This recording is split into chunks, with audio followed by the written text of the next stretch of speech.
Matthew chapter 11. When Jesus had finished giving instructions to his 12 disciples, he moved on from there to teach and preach in their towns. Now, when John heard in prison what the Christ was doing, he sent a message through his disciples and asked him, "Are you the one who is to come, or should we expect someone else?" Jesus replied to them, "Go and report to John what you hear and see. The blind receive their sight, the lame walk, those with leprosy are cleansed, the deaf hear, the dead are raised, and the poor are told the good news. And blessed is the one who isn't offended by me." As these men were leaving, Jesus began to speak to the crowds about John. "What did you go out into the wilderness to see? A reed swaying in the wind? What then did you go out to see? A man dressed in soft clothes? See, those who wear soft clothes are in royal palaces. What then did you go out to see? A prophet? Yes, I tell you, and more than a prophet. This is the one about whom it is written, 'See, I am sending my messenger ahead of you. He will prepare your way before you.' Truly I tell you, among those born of women, no one greater than John the Baptist has appeared, but the least in the kingdom of heaven is greater than he. From the days of John the Baptist until now, the kingdom of heaven has been suffering violence, and the violent have been seizing it by force.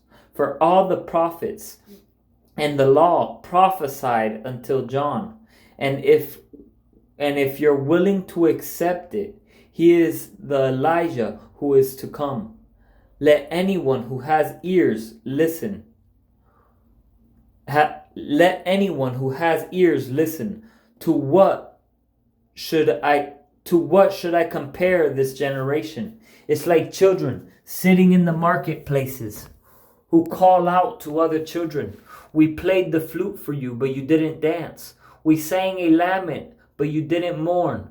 For John came neither eating nor drinking, and they say he has a demon. The Son of Man came eating and drinking, and they say, 'Look, a glutton and a drunkard, a friend of tax collectors and sinners.' Yet wisdom is vindicated by her deeds."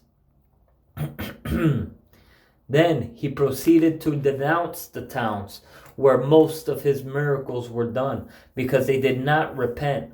"Woe to you, Chorazin! Woe to you, Bethsaida!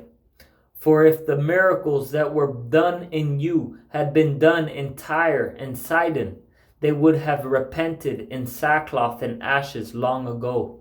But I tell you, it will be more tolerable for Tyre and Sidon on the day of judgment than for you. And you, Capernaum, will you be exalted to heaven? No, you will go down to Hades. For if the miracles that were done in you had been done in Sodom, it would have remained until today. But I tell you, it will be more tolerable for the land of Sodom on the day of judgment than for you." At that time, Jesus said, "I praise you, Father, Lord of heaven and earth, because you have hidden these things from the wise and intelligent and revealed them to infants. Yes, Father, because this was your good pleasure. All things have been entrusted to me by my Father. No one knows the Son except the Father, and no one knows the Father except the Son, and anyone to whom the Son desires to reveal him.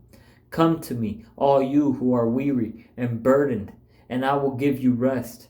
Take up my yoke and learn from me, because I am lowly and humble in heart, and you will find rest for your souls. For my yoke is easy and my burden is light."